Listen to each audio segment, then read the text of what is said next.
آمين يا رب العالمين. مولاي صل وسلم دائما أبدا على حبيبك خير الخلق كلهم.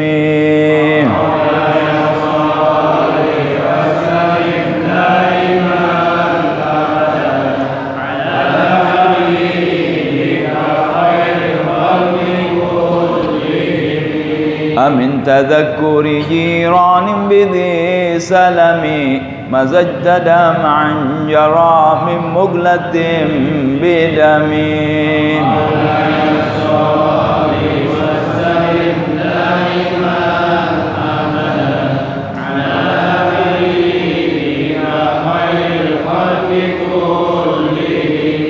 أم هبت الريح من تلقاء كاظمة وأومض البرق في الظلماء من إضام.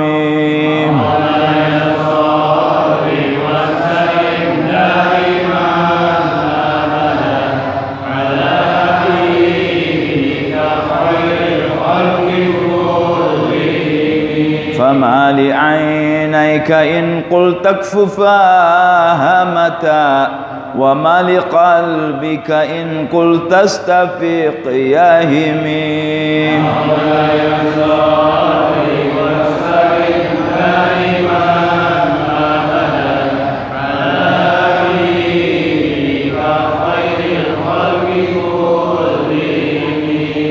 أيحسب الصب أن الحب منكتم ما بين منسجم منه ومضطرم.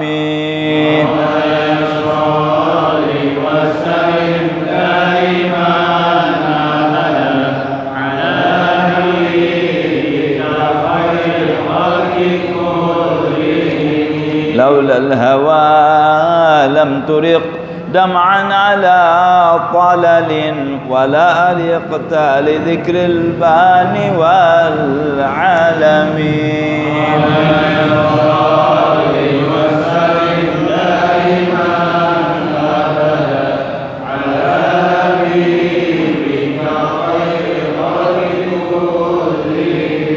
اللهم صل وسلم وبارك عليه وعلى آله. بسم الله الرحمن الرحيم. الحمد لله رب العالمين.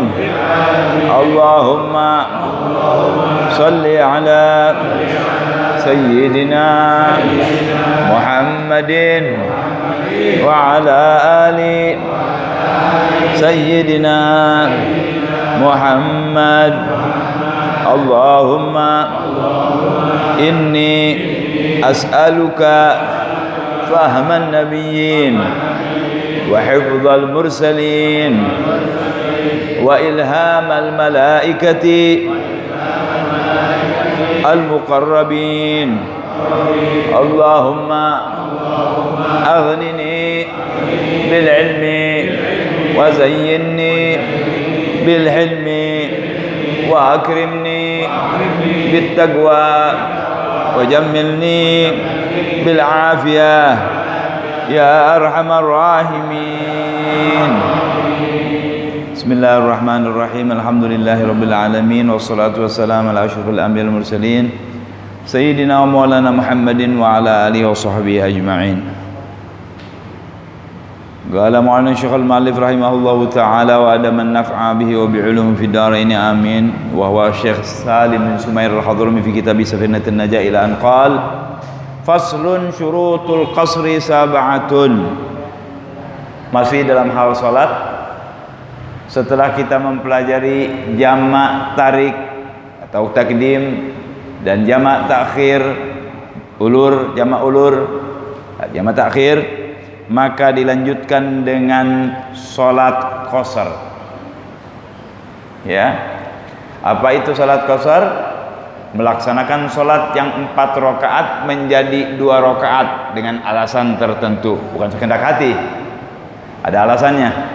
Ya, dan ini dilaksanakan oleh Nabi kita Muhammad SAW. Quran juga membicarakan tentang hal ini. Nah, sekarang mu'allif akan menerangkan kepada kita apa yang membolehkan kita syarat qasar. Karena kan nggak boleh langsung begitu saja kita qasar. Sehingga kalau ada orang yang nggak ngerti apa-apa, lihat orang pada sembahyang 2 rakaat dia ikut, nggak sah, nggak boleh. Harus dia paham bahwa qasar itu memang ada dan dibolehkan. Ya. Qala faslun syurutul qasri sab'ah. Syarat-syarat qasar itu ada 7. Ini yang disebut.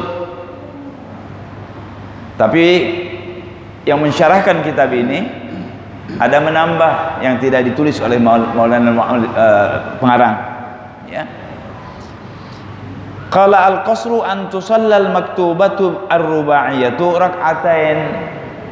Qasar itu adalah melakukan sembahyang salat fardu yang 4 rakaat menjadi 2 rakaat. Itu namanya salat qasar.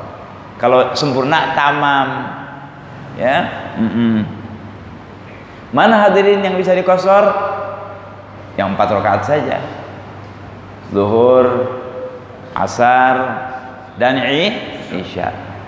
Adapun maghrib dan subuh tidak bisa diqasar. Maghrib dan subuh tidak bisa diqasar. Anda bisa bayangkan kalau subuh diqasar jadi 1, maghrib diqasar 1,5, gimana sholatnya? Ya. Baik. Jadi hanya sholat yang 4 saja yang bisa menjadi 2 itu. Zuhur, asar, dan isya.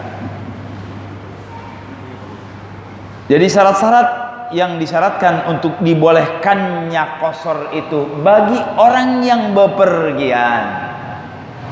Nggak bepergian nggak boleh. Musafir, orang Arab bilang bepergian itu musafir.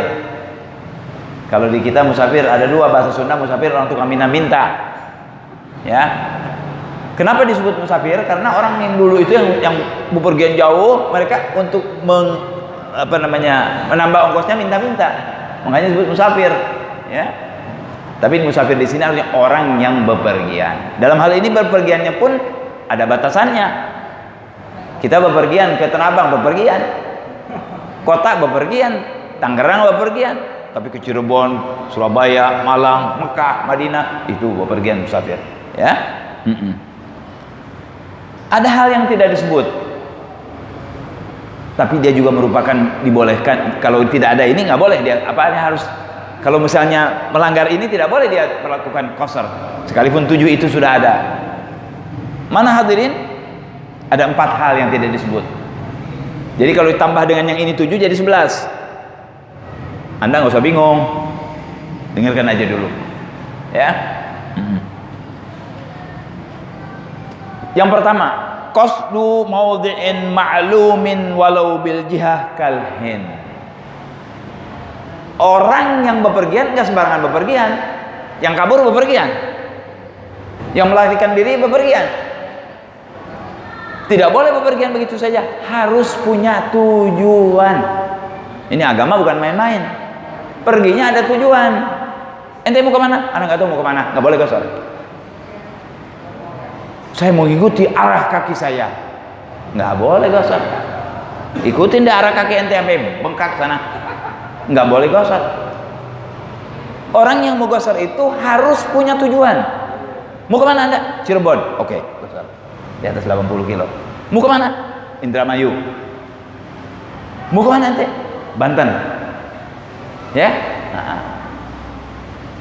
Yang maklum orang masyhur, jaraknya itu adalah di atas 80 km. Tapi kalau anda mau ihtiyat, lebih baik di atas 93 km. Ya, di atas 92 ke sana. Ada sebagian ulama mengatakan demikian. Ya, tapi yang masyhur memang orang mengatakan 80 km lebih. Jadi 80 km belum tuh, 80 km lebih. Nah, jadi harus punya tujuan bepergiannya. Satu, ini nggak disebut di sini. Ya. Yang kedua, wa taharruz amma yunafi fi niyatil qasr fi dawami sholatihi ka niyatil itmam wa syak fi niyatil qasr. Harus betul-betul dalam niat qasarnya itu pas, bener, jazm. Jangan sampai dia saya tadi niat qasar apa niat sempurna sembahyang saya. Sembahyang saya ini qasar apa sempurna? Nggak boleh begitu. Harus tahu. Saya mau qasar tahu. Harus pas. Yakin bahwa saya akan melaksanakan sholat qasar. Yang ketiga yang juga tidak sebut, wa kaunu safar li gharadin sahihin kal haji wat tijarah la litanazzuh wa ru'yatil bilad. Bepergiannya punya tujuan yang betul-betul, tujuannya artinya punya tujuan yang benar. Ada tujuan yang nggak benar, ada. Mau ngapain nanti ke Bandung? Nonton konser? Nggak boleh konser. Nonton konser menonton nggak bisa. Mau ngapain nanti ke Bandung? Tinju? Nggak boleh. Ya? Nonton bola? Mau berantem? Harus punya tujuan yang benar. Seperti misalnya dagang, nagih utang, mau kawin janda, ya, yang mau menikah. Ya terserah itu gadis satu janda terserah ya. Ya. Mau kawin lagi terserah kalau ente ya. Hai. Enggak boleh untuk tamasya. La litanazzuh wa ru'yatil bilad. Sengaja saya mau kemana? Saya mau pergi ke Tasikmalaya. Kenapa? Mau melihat pemandangannya yang indah. Enggak boleh gosor sebagai ulama mengatakan. Karena cuma mau lihat-lihat tamasya atau lihat-lihat negeri, enggak boleh. Harus memang bepergiannya itu ada tujuan khusus yang memang dibolehkan di situ dia qasar. Jadi kalau sekedar mau jalan-jalan qasar nggak boleh dong, kayak main-main. Jalan-jalan kemana? Ke Lampung, jauh kan tuh. Tapi jalan-jalan nggak ada tujuan. Atau hanya cuma mau lihat gunung ini. Apalagi mau lihat musibah. Mau kemana nanti? Mau lihat gunung Galunggung meletus. La ilaha illallah. Ya. Nggak gosar yang begitu. Itmam sembahyang seperti biasa. Nggak boleh dia dua. Lain halnya dengan jamak takdim dan jamak takhir. Tapi orang-orang yang wari, selama dia merasakan safarnya ini kurang benar, dia nggak mau jamak, wala nggak mau gosar. Karena apa? Karena jamak gosar itu merupakan keringanan yang diberikan oleh Allah Subhanahu Wa Taala. Jangan dibikin main-main. Itu rukhsah. Ada kaidah yang mengatakan ar-rukhsah la tunatu bil ma'siyah. Rukhsah itu enggak diberikan kepada orang-orang yang maksiat. Ya mau membunuh, mau berzina, mau enggak bisa. Ya. Nah, ini tujuannya betul, bagus. Ya.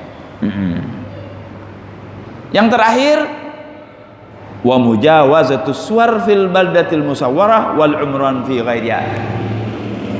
Harus dilaksanakan gosor ini tidak boleh di negerinya, harus sudah lewat batas negerinya. Contohnya ente mau ke Cirebon, batasan kita mana? Bekasi. Sebelum Bekasi nggak boleh digosor, walaupun ente mau perginya ke Cirebon, tapi nanti udah di Tambun mau gosor silahkan, karena tujuan ente adalah Cirebon. Mau ke Malang kita, ya kan, sampai Karawang kita gosor nggak masalah, tujuan kita adalah Malang. Jadi nggak boleh di negerinya sendiri, di kampungnya sendiri dia gosor, tidak boleh. Harus sudah melalui batas kota atau batas negerinya dia. Kalau memang ada batasannya, lewat batas. Kalau enggak barangkali bangunan terakhir. Kalau di negeri Arab kelihatan tuh bangunan terakhir ya. Kalau kota saat gitu, lewat padang pasir, habis rumah habis sudah. Jadi di mana boleh gosor? Setelah habis bangunan. Ada lagi yang pakai tanda. Bandung, batas kota Bandung. Batas kota Bogor, itu yang gitu. Dari situ keluar, dari situ dia boleh gosor. Paham maksud saya ya? Jadi belum sampai ke tujuan, tapi tujuannya udah lebih dari 80 km, dia boleh gosor sekalipun belum sampai ke sana. Misal Ana mau ke Bandung, lebih dari 80 kilo kan, berangkat lewat Cibubur, batasan Jakarta, Cibinong, boleh gosor nggak? Boleh. Kenapa? Karena tujuan ente adalah Bandung. Ya, tujuannya karena ke Bandung, boleh. Ya, apalagi sudah di Bandung ya. Ya, baik hadirin. Jadi bepergiannya supaya kita paham ada tujuan yang dibenarkan oleh agama.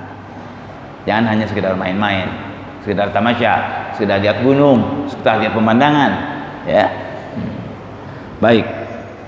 Mu'allif tidak menyebutkan syarat-syarat 4 tadi. Kita ambil dia 7 nih yang dia sebutkan. Mana yang pertama? An yakuna safaruhu marhalatain. Yang pertama syarat dia boleh qasar bepergiannya 80 km ke atas. 2 marhalah.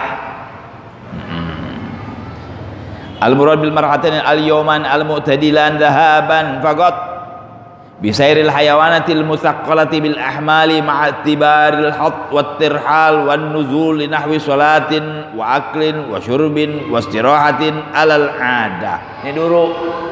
Ini dulu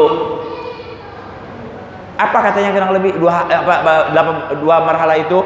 Perjalanan 2 hari 2 malam, perjalanan 2 hari 2 malam perginya saja. Jadi 80 km itu nggak boleh bolak-balik, nggak boleh. Jadi ente perginya 80 km itu 1 kali pergi, bukan 2 kali. Jangan dihitung 2 kali, ya, nggak 1 kali.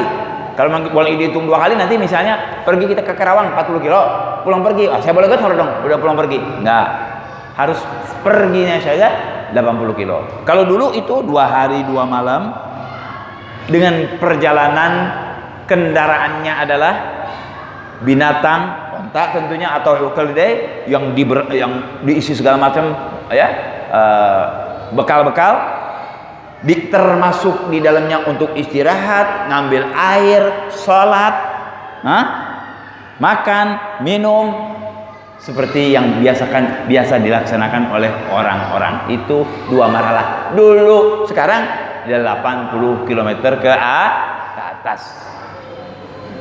Kalau mau lebih enak lagi, Anda hitung 93 km ke atas, ya. Baik. Maksudnya gimana? Kalau kita yang masyhur 80 km dia mau pergi, dia boleh qasar. Ada orang yang nggak mau saya 80, saya nggak mau qasar 80 km. Itu terserah.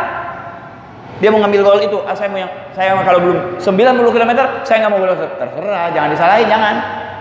Ente dengan pendapat ente silahkan. Ikhtilaful ulama rahmah insyaallah, ya. Gitu. Cuma orang sombong. Oh, bukan. Masalahnya saya kan perjalanan 2 hari itu. Maksudnya nggak mau kita tadi tuh. Nggak mau qasar. Salah ente. Salah. Bukan sombong. Kan tadi sombong itu bukan sombong. Salah. Kan kita dikasih keringanan. Iya, dikasih keringanan oleh Allah, nggak diambil rugi.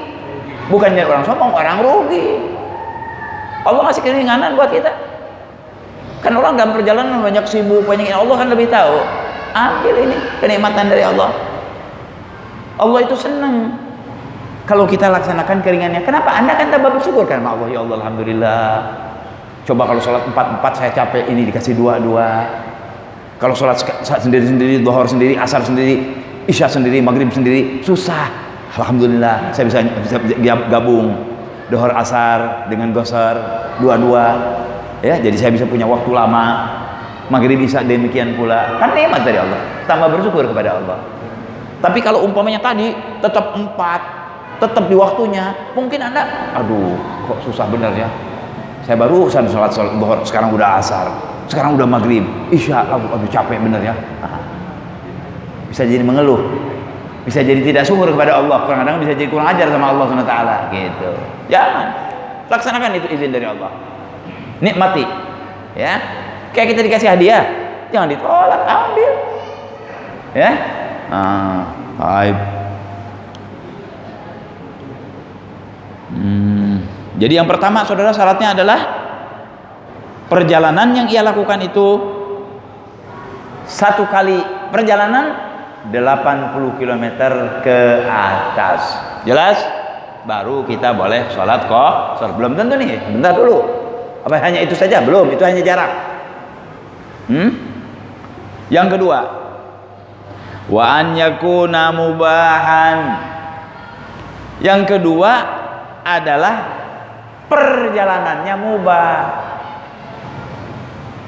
Bukan apa? Bukan maksiat. Muraduhu bil mubah ma laysa fi maksiatin wa huwal jaiz. Jadi yang boleh, dibolehkan oleh agama. Emang ada perjalanan yang enggak maksiat? Ada. Mau bunuh orang, mau berzina, mau murtad, naudzubillah min dzalik. Banyak lagi hal-hal yang tidak bagus, ya.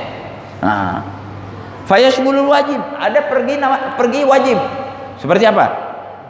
Pergi untuk nagih utang. Wajib tuh perginya. Utang harus ditagih. Ngapa wajib?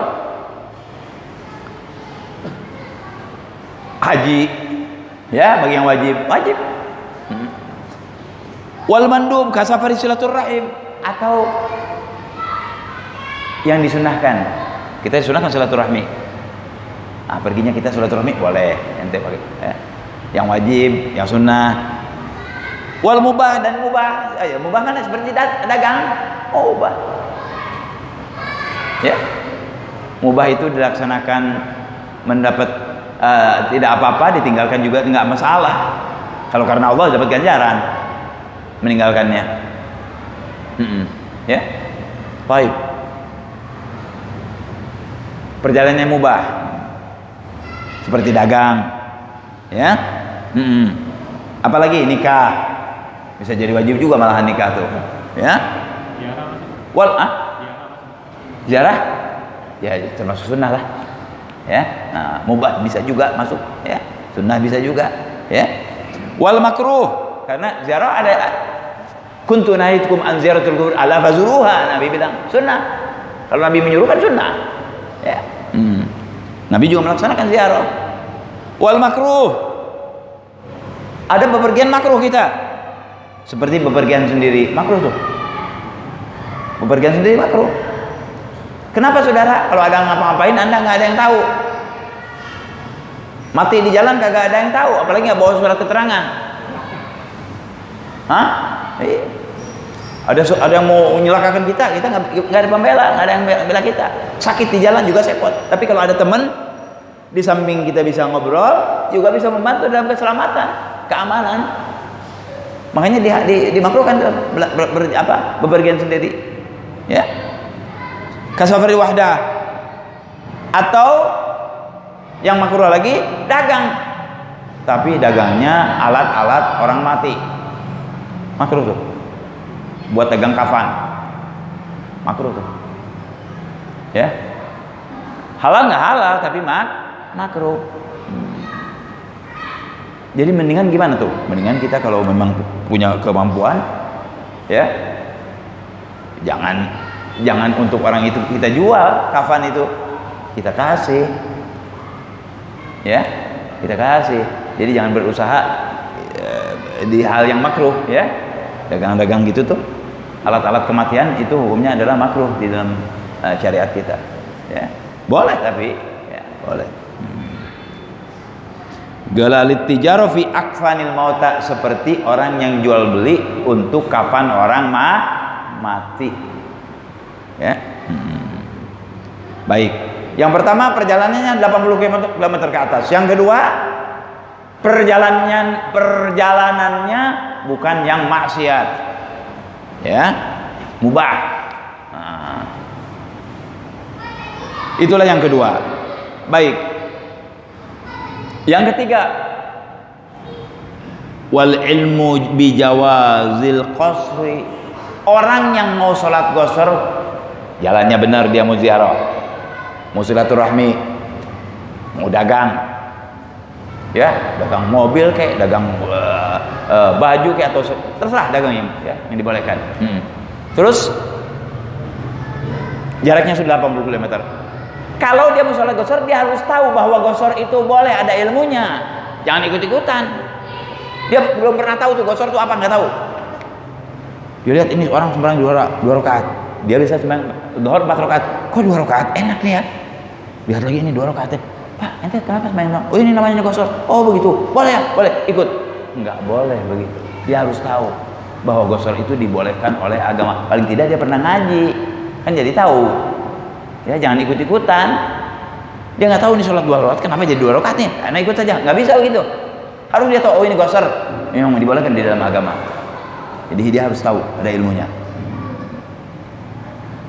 Jadi yang ketiga daripada surut di syarat gosor ini bagi orang yang bepergian tadi, bahwa dia tahu gosor ini dibolehkan dalam agama. Tahu ini gosor dibolehkan agama, bukan ikut-ikutan. Nggak lihat orang gosor terus ikut, tapi dia nggak tahu, nggak sah tuh gosor. Ini kenapa kok 2 rakaat? Dia nggak tahu nih. Padahal dia tak, mestinya dia tahu dulu. Oh, gosor emang dibolehkan ini dalam agama, gosor ada. Nggak apa-apa. Tapi kalau nggak ikut-ikutan nggak boleh. Kalau bapak-bapak ini boleh gosor sudah. Kenapa? Udah tahu sekarang bahwa gosor itu dibolehkan di dalam agama. Ya, itu yang ketiga. Yang keempat, waniyatul qasri indal ihram. Nah, kapan sih niat? Kan kita usul ya. Kapan niatnya nih? Kan sholatnya beda nih, 4 jadi 2. Kapan niatnya? Waktu kita takbiratul ihram. Usalli fardhu dhuhri rak'ataini qasran. Allahu akbar. Atau usalli fardhu dhuhri rak'ataini, itu berarti 2 rakaat. Enggak ada zuhur 2 rakaat, 2 rakaat berarti qasar. Usalli rak'ataini salatul musafir, boleh.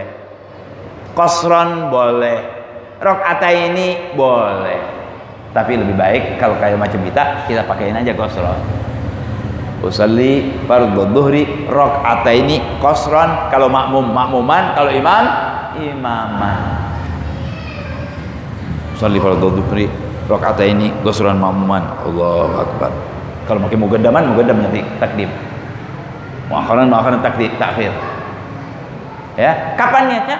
Bareng dengan takbiratul ihram. Nggak boleh kayak jamak takdim. Dia sudah masuk, niatnya di antara Allahu Akbar dan Assalam, nggak boleh. Harus niatnya waktu takbiratul ihram. Telat nggak niat, nggak bisa gosor. Mesti apa? Itmam tamam 4 rakaat, nggak boleh 2. Ya, jadi misalnya dia lupa mau sembahyang gosor, lupa nggak pakai niat, nggak bisa. Harus pakai niat ketika takbiratul ihram. Jelas hadirin?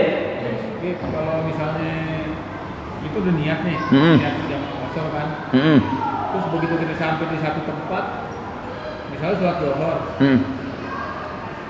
Nah, kita nggak boleh ikut apa namanya? Ikut sholat zuhur orang yang di masjid itu misalnya. Belum sampai ke situ, bentar dulu. Oh, belum Sampai. Jangan buru-buru, nanti kesandung. Kalau kita ikut boleh nggak nih? Kita gosor orang sembahyang itmam, nggak boleh. Nggak boleh. Nggak boleh, sebagian pun tidak boleh. Jadi orang yang gosor itu imma jadi imam, imma sholat sendiri. Imma jadi imam, atau dia sholat sendiri, atau jadi makmum sama-sama gosornya. Ya, nggak boleh ngikutin yang orang sembahyang itmam, nggak boleh. Ya, kita lihat nanti datang. Wa antakuna sholatu rubaiyatan. Syarat yang keempat, yang kelima, sholat yang boleh dikosor itu, yang boleh dikurangin itu hanya sholat yang 4 rakaat. Artinya maghrib dan subuh nggak ada gosor. Ya, yang mana yang boleh? Saya kembali ulang, dhuhur, asar, dan isya. Adapun maghrib dan subuh tidak boleh dikosor. Itu juga merupakan syarat. Ya, sholatnya yang 4 rakaatnya. Jadi yang kelima daripada syarat dibolehkannya qasar bagi orang yang musafir itu adalah bahwa sholat yang ia ingin qasar itu jumlahnya 4 rakaat. Tentu saja zuhur, asar, dan isya. La sunaiyatan, bukan sembahyang yang 2 kayak subuh. Wala sulasiyatan seperti maghrib. Tidak bisa diqasar. Alas sahih, ada mazhab yang tidak sahih, lawannya boleh katanya qasar. Tapi gimana tuh kalau maghrib? Nah, kita nggak usah ngambil yang gitu deh. Ya, jadi tidak boleh diqasar sholat maghrib dan sholat subuh. Itu merupakan syarat yang kelima. Ada 7. Yang keenam, wa dawamus safar ila tamamiha. Perginya 80 kilo, tahu gosor dibolehkan, niatnya udah benar, sholatnya yang 4 rakaat. Dia juga harus tahu bahwa dia gosor ini masih dibolehkan, artinya dia masih ketika sholat sampai selesai masih di tempat yang dibolehkan dia qashar. Gimana contohnya, Bib? Saya pergi ke Cirebon, boleh qashar. Boleh jamak takdim, boleh jamak takhir. Ceritanya dia nggak jamak dah. Dari Cirebon dia sembahyang dhuhur qashar. Yang belum dia laksanakan setelah dhuhur apa? Asar, naik mobil. Tambun. Masih belum maghrib, dia sholat asar, oke. Titik kita mana? Batasan kita Bekasi. Ya, mungkin kalau Bekasi Timur kali ya. Anggaplah Bekasi Timur. Sampai Bekasi Timur masih belum maghrib, tapi dia belum juga sembahyang itu qashar. Nggak boleh. Kenapa? Karena sudah sampai di negerinya. Jadi dia boleh melaksanakan qashar itu selama dia memang berada di tempat yang dibolehkan qashar, musafir. Kalau udah pulang ke negerinya nggak boleh. Dari Amerika naik kapal, mau sembahyang nih qashar asar, nggak taunya baru mau Allahu Akbar, sudah Tanjung Priok. Boleh qashar? Tidak boleh. Sebelum nempel ke Tanjung Priok dia boleh qashar, belum sampai di Indonesia. Tapi kalau sudah merapat itu kapal, berarti dia sudah tidak boleh lagi, uzurnya tidak ada, bukan musafir lagi, tapi dia merupakan orang yang sudah mukim. Faham hadirin? Jadi pelaksanaan sholat qashar itu harus betul-betul ente dalam keadaan musafir, belum sampai ke tempat tinggal kita sendiri. Gitu. Ya, baik. Wadawam safar ila tamamiha. Jadi yang keenam daripada dibolehkannya qashar bagi orang yang musafir itu bahwa dia masih tetap dalam keadaan perjalanan. Yakin di semua sholatnya 2 rakaat atau 4 rakaat. 2 rakaat itu yakin dia masih di dalam perjalanan. Fala wasalat safinatuhu ila ma la yajuzu lahul qasr fihi aw syakka hal balagatu aw nawal iqamah aw syakka fi niyatiha athima. Kalau sudah sampai dia tetap sholat qashar, dosa. Ya, atau dia sampai ke Tambun tapi niat tinggal di Tambun, nggak boleh lagi qashar. Orang situ dia sampai di Tambun, niat saya mau tinggal di sini, nggak boleh lagi qashar orang situ.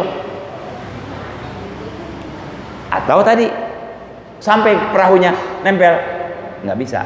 Dia harus 2 rakaat betul-betul berada di luar negerinya, artinya dia dalam keadaan musafir. Jelas hadirin? Jadi nggak boleh melaksanakan qashar kecuali kita dalam keadaan musafir. Ya. Ada waktunya berapa hari gitu? 4 hari 4 malam, nggak dihitung masuk, nggak dihitung keluar. 4 hari 4 malam. Jadi misal Hari doang berapa? yang 4 hari dong. 4 hari. 4 hari 4 malam. Tapi kalau ente masuknya itu pagi, kalau masuknya malam udah gak hitung tuh, malamnya udah sehari sudah. Ya. Nah, kalau ente masuknya malam dalam bahasa hari dalam bahasa Arab itu dari maghrib. Misalnya ente datang ke Cirebon Kemis. Ya. Hari pertama Kemis nggak dihitung, itu masih ente perjalanan tuh. Mau tinggal di Cirebon Jum'ah, Kemis ya, atau Senin dah, Senin. Kita datang Minggu, kapan mulai dihitung? Malam Senin tuh, Senin berarti. Senin, Selasa, Rebo, Kemis, Asar, lampu kuning. Lampu kuning masih, asal masih kita buat qashar. Begitu ente tinggal sampai hari Jumat nggak bisa lagi. Maghribnya sudah nggak bisa lagi. Nggak pakai jamak, nggak pakai qasar, udah orang situ ente. Jadi hanya 4 hari 4 malam, tidak dihitung keluar, tidak dihitung masuk. 4 hari 4 malam. Saya ke Cirebon, Bib, saya gosor. Berapa hari tinggal di Cirebon? 10 hari. Gosor terus, gosor. Salah. Ya, nggak bisa. Hanya 4 hari saja. Ya, 4 hari doang. Nggak pakai doang 4 hari. Ya. Ya, jadi nggak boleh. Hati-hati tuh. Kalau kita nggak ngerti, nanya. Ya, kalau kita nggak ngerti. Cirebonnya kampungnya kita sama situ. Itu orang yang dilihat. Kalau dia tinggal di 2 tempat, mana yang paling banyak tinggal itu kampungnya. Saya di Cirebon 5 bulan, di Jakarta 8 bulan. Orang Jakarta ente. Hah? Kalau dua-duanya, repot tuh kalau dua-duanya. mesti ada salah satu, ya. Kampung kita sendiri. Ya, nanti mesti ditentukan yang mana. Ente harus tentukan kalau dua-duanya. Di mana? Memang tempat tinggal kita, hati kita di situ. Ya itu tempat kita. Ya. Jadi kalau memang pulang ke tempat sendiri mah nanti kan tempat sendiri, udah tanah air sendiri, itu lain, bukan bepergian namanya. Ya. Terus pertanyaan Bapak keluar.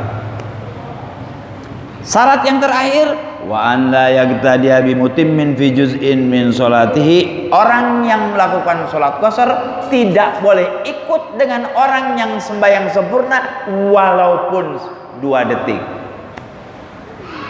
Jadi nggak boleh jadi makmum. Jadi kalau ente sholat qashar, ini sholat apa namanya? Itmam, nggak boleh. Jadi begitu sampai di situ, orang situ lagi sembahyang, jangan kalau ente mau sholat qashar, kecuali ente ikut 4. Ya, kecuali kita ikut 4, silakan. Tapi orang yang qashar tidak boleh ikut orang yang sembahyang sempurna. Jadi ada sholat qashar, ada sholat sempurna. Yang qashar tidak boleh ikut yang sempurna. Yang sempurna boleh ikut yang qashar. Kenapa? Salam, dia bangun. Kalau kita, saya sembahyang 2 rakaat yang qashar. Oh iya, dia bukan qashar. Kita assalamualaikum, dia bangun. Kayak masbuk. Tapi yang qashar tidak boleh. Ini sembahyang 4, 2, assalamualaikum, assalamualaikum, batal. Ya, nggak boleh ikut. Sebarik sedikit pun tidak boleh. Tapi umpamanya kita dengan banyak orang nih, banyak orang yang musafir sama-sama kita, waduh, ini anak ya tadi sebes sama anak nih, yakin anak nih sebes nih, gimana? Ayo udah, usolli fardhu dhuhri ghusran in ghusar wa in atmam tuh. Saya sembahyang dhuhur, kalau dia gosor saya gosor, kalau dia tamam saya tamam. Nggak boleh, masih boleh tuh. Tapi harus orangnya memang ente ketahui ini orang bepergian. Ada sangkaan kuat bahwa dia bepergian. Ini kan perlu ilmu. Jangan yang begitu ente ambil. Yakinkan. Oh ini benar orang gosor. Kalau perlu tanya, Pak, mau gosor ya? Oh iya saya gosor. Udah. Lebih baik begitu. Jadi jangan main serampang 12 langsung ikut, jangan. Langsung tabrak, jangan. Lebih baik tanya dulu. Dan kita pun kalau ada yang ikut bilang, saya sembahyang 4 ya. Coba kadang-kadang ada yang nggak ngerti orang. Ente sembahyang 2, dia sembahyang 2. Assalamualaikum, assalamualaikum dia. Anak sering begitu ikut di jalan. Assalamualaikum, Bapak, kenapa salah? Itu salah. Anda gosor? Enggak. Wah, nggak bisa. Terus sembahyang lagi. Ya. Jadi alangkah baiknya kalau kita gosor sama teman yang sama kita. Atau kita tahu ini orang gosor, atau nanya ngomong, ente gosor? Ya, saya ikut. Kalau imam ya udah. Oh enggak, saya mutim. Ya kalau begitu saya imam aja. Kita yang imam. Jadi orang yang bergosor itu imma dia jadi imam, imma sholat sendiri atau bermakmum sama-sama dengan orang yang gosor. Jelas hadirin? Ya. Itu syarat yang terakhir. Ya. Jadi syarat ke-7 bagi orang yang musafir ini melakukan sholat qashar, tidak boleh sedikit pun dari sholat qasharnya ikut dengan orang yang sembahyang sempurna. Tidak boleh. Ya, tidak boleh. Batal. Ya. Yang sak-sak juga jangan dah. Nah hadirin, itulah syarat-syarat dibolehkannya sholat qashar bagi orang yang bepergian dengan baik, tujuan baik, lebih dari 80 kilometer. Ada yang mau ditanyakan barangkali? Dulu di musola kantor tuh pernah kejadian sepertinya dia musafir sih sepertinya gitu. Tapi tiba-tiba dia jadi imam gitu. Dan dia cuma sholat 2 rakaat waktu zuhur. Makmumnya berdiri lagi, betul nggak? Betul, nggak apa-apa. Kalau yang sembahyang sempurna ikut yang qashar boleh, yang nggak boleh dibalik. Tapi alangkah baiknya dia kalau di masjid itu jangan jadi imam dong. Ya, jangan jadi imam. Lebih baik imam sembahyang sendiri atau dia ikut sembahyang sempurna. Ya, oh dia nggak enak, saya cuma sendiri nih qashar nih. Ya udah, anak ikut sempurna aja, nggak apa-apa, nggak apa-apa. Itu bukan disebut sombong, bukan, karena memang keadaan memaksa dia seperti itu. Kalau dia nggak mau ya sembahyang sendiri kan rugi, daripada sembahyang sendiri biarin sembahyang imam. Gitu. Kecuali orang-orang di situ senang, udah nggak apa-apa. Ente karena ente musafir, silahkan ente yang jadi imam, nggak masalah, boleh, ya boleh. Tapi kayaknya kita kalau masuk ke masjid, kita mau sembahyang 2 rakaat, saudara-saudara ikut saya 2 rakaat, digebugin orang, saudara. Orang suruh ngomong gitu, emang apa ente? Mau siapa ngomong begitu? So ribut nanti di masjid, ya. Nggak usah ngomong begitu. Ya mungkin sebagian orang kita ajak bisa, tapi masjid disuruh ikut kita, nggak bisa. Kecuali Anda orang yang berpengaruh barangkali. Ya. Alhasil, apabila Anda sholat qashar, jangan ikut dengan orang yang sholat sempurna. Apabila Anda sempurna, boleh ikut dengan orang yang sholat qashar. Itu aja. Ya. Masih di? Ya.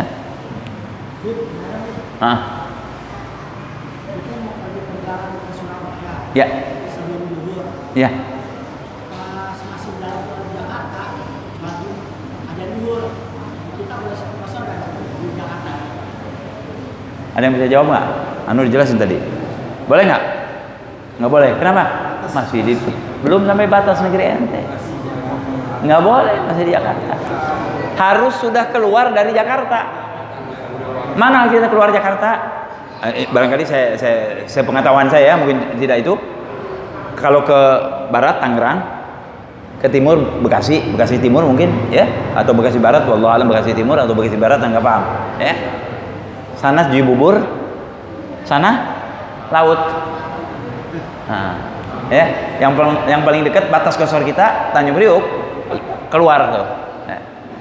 Tapi kalau nanti belum, nggak boleh. Misalnya kapal nih masih di Tanjung Priuk nih, ya kita mau berangkat kemana? Berangkat ke Manado, jauh, boleh qashar. Tapi belum berangkat kapalnya, nggak boleh. Belum keluar dari negeri ente. Begitu dia keluar aja, dia keluar, boleh. Ya keluar 1 meter aja, anda udah dalam perjalanan. Ya, batasnya laut. Jadi hadirin, jazakallahu khair ya, ulama menerangkan kepada kita hal-hal semacam ini. Peribadahan orang Islam ini betul-betul teratur, nggak sembarangan, nggak. Sholat 2 rakaat qashar ada aturannya, jamak takdim, jamak takhir ada aturannya, Jum'ah ada aturannya, jadi imam ada aturannya, jadi makmum ada aturannya. Makanya orang kalau sudah dia ke agama sini, begitu lihat bagaimana aturan-aturan di dalam Islam, tambah kuat keislamannya.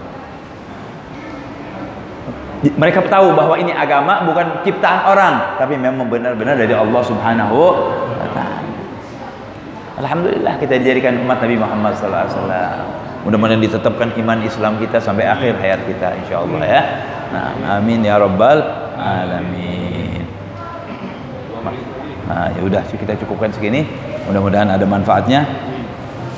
Fatihah. Bismillahirrahmanirrahim. Alhamdulillahirabbil alamin, arrahmanir rahim, maliki yaumiddin. Iyyaka na'budu wa iyyaka nasta'in. Ihdinas siratal mustaqim. Siratal ladzina an'amta 'alaihim ghairil maghdubi 'alaihim waladdallin. Amin.